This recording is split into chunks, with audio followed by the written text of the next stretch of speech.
Take a girl and a guy, and they fall madly in love and form a family. Sprinkle in some counseling degrees and a doctorate, a dream of transforming relationships as we know it. And 20 years later, we give you power couple Dr. Ray and Jean Kadkodian. And this is their podcast, Couples Synergy. Welcome back to another episode of Couples Synergy with Dr. Ray and Jean. I'm Dr. Ray. And I'm Jean, and this is our podcast about love, marriage, and relationships. Be sure to check us out online on our Facebook page and Instagram at Couple Synergy or our website, couplesynergy.com. And be sure to subscribe to our podcast or send us any suggestions on topics you'd like to hear more about. And now on to Couple Synergy, an in-depth look at love, marriage, and relationships, where we bring you our experience helping thousands of couples transform their relationships for nearly 20 years. You know, every day we get to hear intimate details about a couple's celebrations, disappointments, and everyday challenges. We've often wished these stories were shared because we know we are more similar than different. And so we've created not only an avenue where you can hear about people's intimate lives, but an atmosphere where people come over to our home pub, pour a drink, and share their stories. People like today's guests, Amy and Cam. Thank you so much for joining us on the podcast today. Thank you for having us. And we are doing this remotely because we are practicing social distancing. Yes, we are. Yes. The two of you guys manage and own a dance company, correct? A dance studio? How would you term it? Dance studio, Arthur Murray. It's a franchise. Okay, great. And that's located where? Schaumburg, 608 East Golf Road. Okay, awesome. And you guys also are dance partners, correct? Yep. Yeah. We've danced together on and off throughout a long history.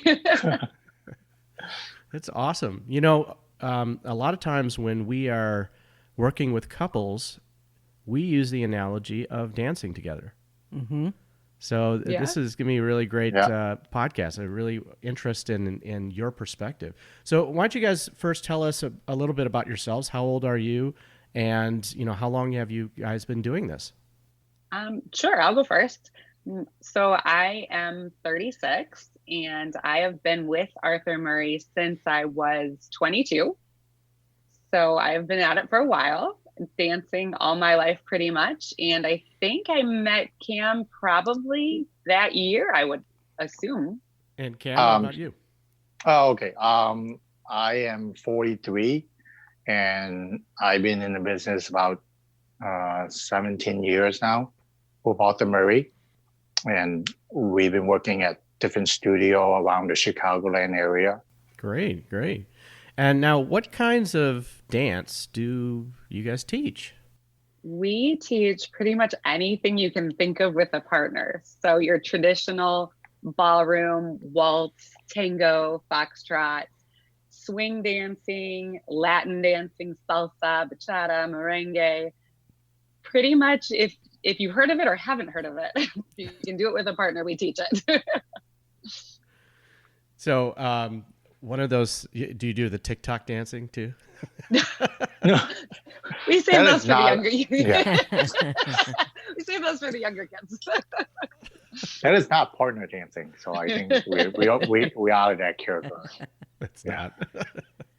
We're big fans of dancing. We had an engagement party we went to, I don't know, 15, 20 years ago. And they had someone come in and teach just really basic swing. And we haven't improved on it since. Well, we've improved on our style of it. So, yeah. So we need to come in and learn some new stuff.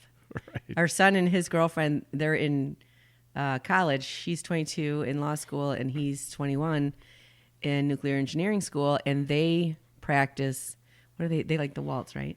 Well, they're down in Texas, so it's kind of two-step, you know. And Country yeah, stuff, the country western, yeah. Right, right. Which is fascinating. I'd love to. You guys teach that too? Oh yeah. Oh, awesome. Yeah, we should learn that and then show them off.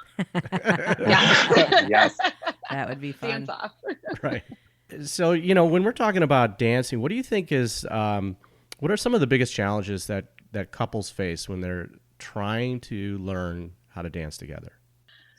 So One of the biggest challenges I find is that it's usually a very big dynamic shift from kind of their everyday life and interaction. I think, and I mean, partially with this social distancing and quarantine going on, it kind of helps us get back to, the one-on-one communication and being around each other more. But in our normal daily hustle and bustle, everybody's so used to going all the time, or running from one thing to the next, or multitasking, that when it comes to dance lessons and putting 100% of that focus and attention on that person right in front of you is something that is outside of most couples' comfort zone, because it's foreign to their everyday activities. You guys have been doing this since there has been internet. So you weren't pre-internet. We were not pre-internet, no. Have you noticed a difference over the years in terms of what you're saying about focusing and multitasking? For me, it seems to have been pretty consistent. I mean, a lot of times when we talk to couples and we say, what do you like to do together? I mean, most often it's watching this show or that show, or it's something where you're side by side and you're not face to face and engaging and interacting with each other. So that's a lot of the feedback that we get is, this is the most I've sat here and like looked in my partner's eyes while doing something together. And then there's also that, because we're used to being so independent with our daily jobs or activities or tasks or whatever it might be, that being able to rely on one another in that partnership and learning how to lead and follow on the dance floor is a whole nother level of trust and communication that a lot of times they haven't experienced at that level. It from, obviously I'm a female, but I've taught a lot of couples. From the female's perspective, it's really hard, especially for when we're used to being in charge and making the decisions and being on the go, to say, okay, I'm going to follow what you decide we're going to do, when and where, and being able to kind of make that work as one unit instead of two individual units. Yeah, I think that's really fascinating. You've kind of touched on a lot of different things here that's really, really great. We could unpack. One of the things is when you say communication, you're talking about nonverbal communication. Yeah. Right. Being able to communicate in a way where you are feeling your partner, right, versus using words. And, I think that's absolutely incredibly important, because 80% of our communication is nonverbal. And that's something that actually, learning it, but also that couples who have a relationship together outside of dancing have that added benefit when they do start dancing, because there are the nonverbal cues that they do know about each other. Whereas, when I'm dancing with somebody I've just met, I don't know their nonverbal cues. It makes it another level of added challenge. Yeah. Wow. Another thing you're talking about also is that face-to-face interaction. And, one thing that we tell couples is we stress quality time, right? And quality time for us, our definition is one-on-one interaction without any screens. So not sitting in front of the TV or their phone or laptop or anything, but truly, engaging with each other. And most couples, they're getting maybe 1 hour of quality time a week, if that. And so now they're really challenged, because everyone is in their houses, just shut in. Yeah. And now they're having to deal with this quality time and kind of almost relearning communication. But we find that a lot with couples when they start their dance journey. It's just so outside, like you said, like 1 hour a week. It's so outside of the norm and the comfort zone. And now we encourage them to visit us more than once a week so that they get that increased quality time together. Cam, what kind of couples do you see kind of walk through the door? Why is it that, one couple would want to come in and learn how to dance, versus another couple? We get a wide range of couples, like older or younger, middle age. And we do get a lot more people that coming in because of the wedding. And then because they want to get a first dance. And usually most likely the females that are more excited about wanting to do this, and then the guys are coming in because they're doing it for the female, right? For fiance and stuff, so they want to do this. But we do occasionally, not more now, that we do have guys that want to come in because they don't want to look silly on the floor. They don't want to embarrass themselves on the floor, so they do want to come in for that reason. But I do want to touch up on what you guys are talking about, the non-communication. It is very true, and also the communication part with different generation.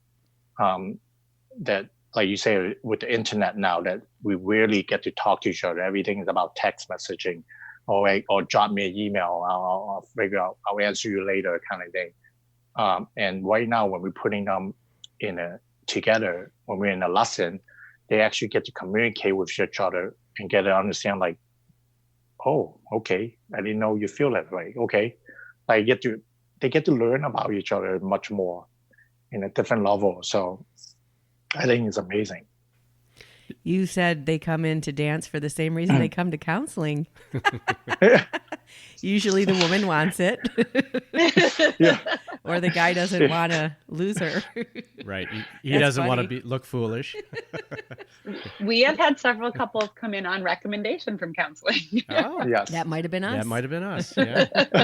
And sometimes they joke around and say, you guys saying that we are a lot cheaper than the therapies and stuff like that. So, yeah. One thing with ours, and I'm going to ask you guys the question first, and we'll see if the numbers are the same. How often would you, if somebody really, really wanted to master their dancing together, how many hours a week would you suggest that they practice? It really depends. And it's really about each, and that's the great challenge. It's all depends on how they learn, how they pick up things. It's like anything else. If we go to school, if we go to college, if we only take a class once a week, how much will you learn from that? Versus if you go to class every single day. So it really vary and stuff like that to the degree, like how good do they want to be and how often they can commit to it. If they're asking, I recommend people at least do two to three times a week. Do you agree with that, Amy? Yes, I do. So the research shows that happy and healthy couples spend 5.5 at least hours a week together in quality time. So it's very similar, right? Yeah. And even if they're good learners, they still have to get that body memory, that cellular memory of it. Yep. Yeah. Mm-hmm. Mm-hmm. Do you guys ever run into couples that get into a fight while they're learning? Often. I think we have. I think we did. Yeah. One of the things that I tell my couples in the beginning is you're only allowed to practice what you agree on at home.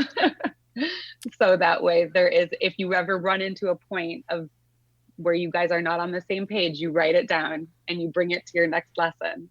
But do not continue to try to decide who's right or who's wrong at home. Oh, that's good. It's so similar. Yeah, it is. It really is. Yeah, we will also tell our couples all the time that, the hardest part for the men is to lead and the hardest part for the ladies to follow. Yeah. So yeah. Yeah. Why do you think that's important, to have the man lead and the lady follow? It's the dynamic of the dancing. Like, so I mean, it's set up that way in a sense that the men are leading, guiding the direction of where to go, but they're actually doing it together. So this is not really about, the lady do have to move on their own. So they all independent movement. And then, so it's important both ways. But right now it's just that understanding the dynamic of, like Amy said earlier, like the partnership, having somebody in front of you, right? Versus walking side by side with each other. Right now, you actually have somebody in front of you facing each other. I think it's so it doesn't become a power struggle, but it's so that you kind of figure out, how do we make two people become one? Oh wow, that's cool. That is awesome. That's called synergy. Yeah. How would you guys approach that with gay couples? Same way. Same way. It's two people's two people. But one person has to lead. Yeah, Yes. that just how the steps and everything fit together. There has to be one on one side and one on the other. Well, one of our good friends, she did ballroom dancing, competitive dancing. Actually, she learned, and then that was in Rosemont, was it? Where was that at? Farther south. Anyway, she was doing competitive dancing, and we went and watched her compete. And a lot of times the movement is, and one person takes a role and the other person takes a different role, and the movement is moving in a direction, and the person that's leading is the one making sure they don't run into someone. So I would think that would be why one person has to take lead and the other person follows, because that person's in charge of making sure you're not running into obstacles and things, and directing the flow of the dance. Now, correct me if I'm wrong. I don't. No, you are very correct. Okay. That is a big part of the leader's job. Cam can attest to that. Yes. She takes ballroom dancing because she's a single person. She's in her 40s. She's been single her whole life, and she wanted more masculine energy in her life. And so that's when she started doing that. And she's only been doing it maybe a year and a half, but she's already very good at it. As a woman dancing, Ray's more coordinated than I am. Thank you. You are. and I get really confused in my head. And I find that when I just let go and let him move me, it's so joyful. It's such a joyful feeling. And whenever I think about it too much, then I lock up and we crash. That is very common. Yeah. So how do you guys find each other as dance partners? How does that happen? A lot of different ways. Typically, it's just kind of somebody that you feel like you will work well with, have similar kind of dedication and practice styles if you're working together to be a competitive dance partnership, have similar goals, but there's not one formula, I suppose. So how did you guys find each other? We've worked together for a very long time. Yes. Yes. So you were both employed when you became dance partners. Yeah. So you guys have been interested in, part of dancing for a very long time. Yeah. Do you guys have, partners in your life? I mean, like husbands and spouses and wives and, girlfriend, whatever, significant other? I have a husband. Yeah. Okay. And does he dance? No. No, he doesn't. Yeah, I have not been able to fully. He dances a little bit. He will participate in like family or like when we've done some open classes with family members and stuff like that. He will participate, but he's not openly willing to take dance lessons, I guess you should say. So, I mean, he's taken a few. I imagine. He has taken a few. Yes, he's more comfortable, I think, in a group than having instruction by his wife, a professional dancer. Oh, okay. You'd rather be instructed by someone else then, apparently. Yes. Okay. Highly recommended. And I do recommend it too. You do? Okay. Oh, yes. Why would you say that? What kind of problems do people run into? And I think it goes back to that power dynamic. And I think with certain personality types, it probably would be okay. I mean, it's just like learning another skill from, something that your partner is versed at. I know with our dynamic, it would work better with somebody that wasn't me. I think it's harder when one person is so skillful at one thing and the other person is learning it from a brand new setting. But if you have like two people like me and Amy, like we didn't start dancing right away together as a partner, but we understand the learning process, so that it's easier for us to partner up. Versus same thing with I have girlfriends that have always asked me like, oh, why don't you teach me? I say, no, you should go in to take lesson, and I'm willing to go in with you and take lesson with other people, with a teacher, not me teaching you. Otherwise, the dynamic is a little bit off when one is very skillful at learning something. Oh, you'll tell a girlfriend to go and get instructions and not. Yeah, I do not, because I have attempted several times and didn't work out as the way I wanted to, or she wanted to, Yeah. Yeah. I would say. So it's kind of similar, obviously, in our profession too. You know, we can't really counsel family members, right? I mean, that's because you're just too close Yes. to home. Yes. Yeah. There's that certain barrier that you don't have with, a teacher-student relationship versus a personal relationship. Right. It's a dual role, Yes. and so because of that, we have to refer people, people who are close to us to other therapists because it works better that way. So that's very interesting. It's very similar. Yeah. Yeah.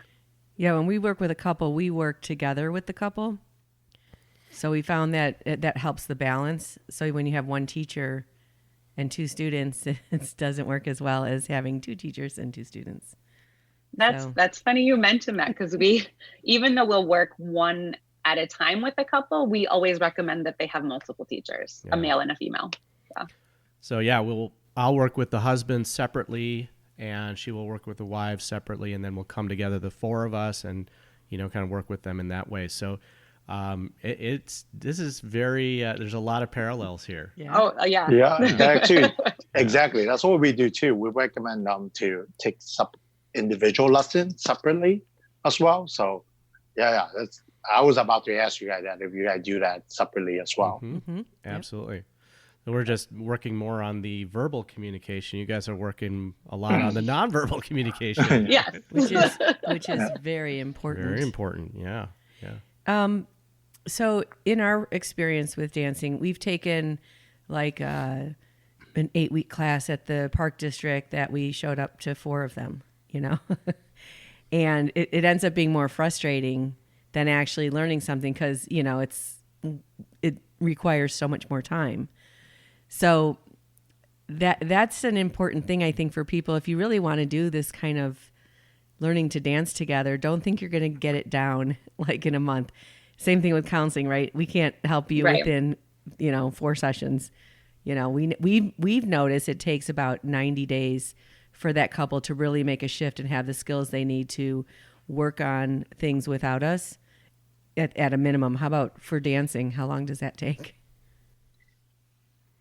Like Cam mentioned before, it does vary so much from couple to couple, depending on their mindset and their willingness, I should say, to kind of participate, as I'm sure that's the same with counseling and therapy as well. That's also part of the reason that, at least at our studio, we specialize in personal lessons versus like a session that you sign up for. So we concentrate more on working one-on-one with, the individual couples versus them in a group of other couples. So, and I don't know, Cam, what you would say, but I mean, I would probably agree with you in that it's definitely 2 to 3 months till I feel like people are really kind of in that groove of learning and open-mindedness and really trucking forward on their progress. Yeah, I totally agree. And I think that's why we do, at our studio, we do private lessons. So I think that helps more than going into a group setting. Two group settings that we went into, you were encouraged to switch and dance with other people.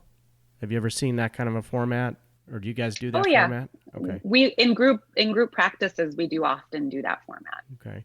So what is the premise behind that? Because I found that to be pretty uncomfortable. Most people do at the beginning.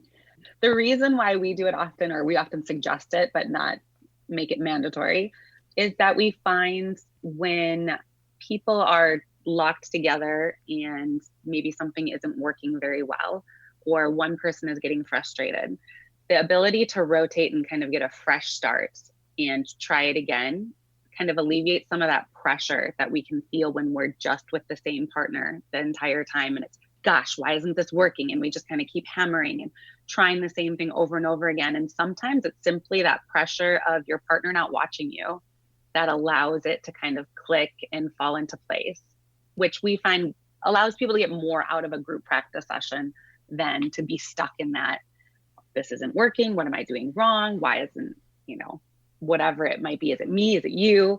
Who knows who it is?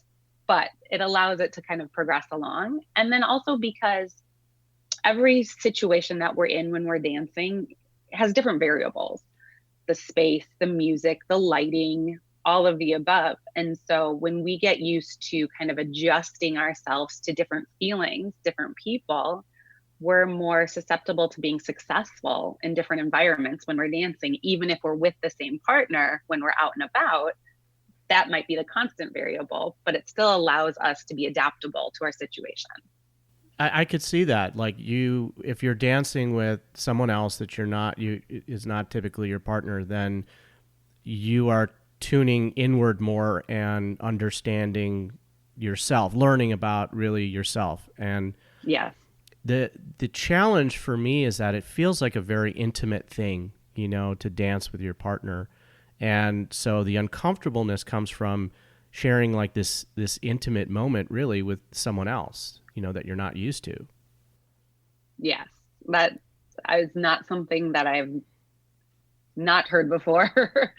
And which is why we try to, in at least in our group settings, we try to keep a very like formal dance hold. It's nothing that we want to be too intimate or close, where we would recommend how a couple would hold each other. We do a more formal, broad hold, and we try to keep like social interaction and questions with, how was your day today? Or what are you looking forward to doing this weekend? Or things like that just kind of promote socialization in general. Mm-hmm. So no lambada. No. When we started hiking a few years ago, and hiking is not always pleasurable. Sometimes it's very difficult, and you get frustrated because the day's long, or you're in pain or something like that. And when something goes wrong, we notice that the first thing you would do is blame your partner. And so I would imagine that if you are only dancing with your partner, you're both making the same mistake over and over again. And so, of course, you think it's your partner. Yes. But if you have to switch, then you can see actually what you are doing wrong. 100%. It's funny that you asked that. I think it's very similar to a lot of female will feel that way, and then the male will feel how we feel that the intimacy and sharing that with other people. So that's where the dynamic, that people need to work on most. You guys ever run into like jealousy issues in your group settings? Very few and far between, I would say. Very rare that it's expressed that way, I should say. Who knows when they leave the door, right. But who knows what happens on the drive home? Yeah, right? yeah. There has been occasions, and we respect people's wishes that would like to stand to the side and not switch partners. And, it's obviously each person's, all we can do is make our professional recommendation. Mm-hmm. And Cam, do you have a relationship with Amy's husband? I mean, I don't hang out with him, Mm-hmm. but I talk to him all the time when he swing by the studio and things like that. I would imagine that's important. How about for you, Amy? How are those dynamics for you? Oh yeah, they're good. It is important. I feel like at least for me, for like my husband to be okay with whom I'm dancing with. Before I was married, had a previous relationship where he was quite jealous of the fact that I danced with other men, and that does make it difficult to not have that support on the outside. So it definitely helps having a supportive partner and somebody who kind of understands what it is that you're doing. Yeah, we kind of have noticed with the way people manage relationships with people of the opposite gender is that if they include their partner in those relationships, then they're usually okay. And if they don't, they can get into troubled waters, shall we say. Yeah, like police officers who have partners, that they make sure that their spouses know their partners, work wives, work husbands, that kind of thing. Yes. Definitely. It's so important, for that to be transparent. So we just wondered if that was the same for you guys. Yeah. Yeah, no, I agree. So you guys are doing, because of this lockdown that's happening, you guys have had to adapt like a lot of other businesses, and you guys are doing online dancing. Is that correct? Yeah, we're doing just a couple different things. We're doing a dance challenge for our students or anybody to participate in. We just post 1 or 2 every day to our Facebook page. And then for our current students, we're trying to do some virtual mini classes where they can all zoom in and see each other and be able to interact with faces that we miss seeing on the daily basis. We are putting on a weekend for couples in October 15, 16, 17, 18th, hopefully that it'll happen this year. Hopefully. And it's at a really beautiful inn in Michigan. And the Saturday night is going to be a formal dinner with dancing. And so that would be really cool as couples sign up for that and life gets back to normal, that we recommend that they go and take some dance lessons so that, they really enjoy that night. That'd be really fun. Yeah, that would be really fun. That would be. So what is your Facebook page so that everyone knows? Our Facebook page is Arthur Murray Schaumburg Dance Studio. And you guys are going to have an offer for the people who are coming on our weekend retreat. Yes, if they mention you guys or your podcast, they will get a free introductory lesson from us. And we highly recommend you guys do this, because learning how to dance and learning how to feel your partner and communicate in that way it enriches a relationship so much. We're big proponents of affection and how that minimizes our anxiety and depression and connects and creates bonding. And so dance is a wonderful way to move together through life. We are all evolving individually, physically, mentally, emotionally, spiritually, and we have to also evolve in our relationship in all of those areas as well. And dance helps you evolve in that physical, mental, emotional, and spiritual way as well. Do you guys think that there are people out there that cannot learn to dance? No is my answer. But people's, I feel like, mindset could convince them that they are incapable of learning how to dance. And so it's just a matter of if we can break through that mindset or not. Yeah, Ray and I learned really just the one step of the swing, just back and forth, and then we just move around like that. So we don't know a lot of complicated stuff. We know simple stuff. And it really makes dancing so much more enjoyable when you do know a little bit about how you can connect with music and dance. And so for people out there that have 2 left feet, I have 3. I think you're really minimizing. We're actually pretty good. Yeah, but we don't know. We're not complicated though. It's we do a simple thing, and it looks really cool, and it's so much more fun to have something to do that you know what you're doing, and you have that confidence. That's awesome. It doesn't matter how complex or how simple, as long as you enjoy it together. Mm-hmm.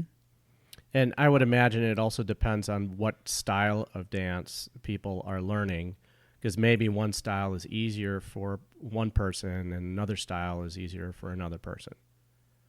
Typically, yes. That, right, generally speaking, is why we encourage people to dabble in more than one style. Yeah, it is that muscle memory. Once you get that in there, right, then you can really be free and let go. Well, Cam and Amy, we want to thank you so much for being on our podcast today. This has been a lot of fun. Right? Thank you so much for having us. And thank you. And they are in Schaumburg, Illinois on Gulf Road, Arthur Murray. And if you go in and you mention Dr. Ray and Jean or Couple Synergy, they're going to give you a free dance lesson. Yes. Awesome. And what is your website also? It is SchaumburgArthurMurray.com. Awesome, guys. Thank you so much for being on our podcast today. It has been quite a treat for us. We want to wholeheartedly thank you and our listeners for joining us on Couple Synergy. Our passion is in helping couples and people have happy and healthy relationships, and this podcast gives us a fun way of bringing our knowledge and expertise to you, our listeners. We hope that by listening to this podcast, it is not only beneficial for your life, but also your relationship. For all of you listening, please subscribe to our podcast and please leave us a review. If you have any questions, comments, or topic suggestions, please email us at contact@couplesynergy.com. For more information about Couple Synergy and our programs such as Relationship 101, the Couples Weekend Intensive, and our premier program called Couple to Couple, look us up online at couplesynergy.com. And if you know someone who could benefit from this episode, please download it and share it, and check out their website and do some of their 30-day challenge dances. Until next time, synergize your life and synergize your love.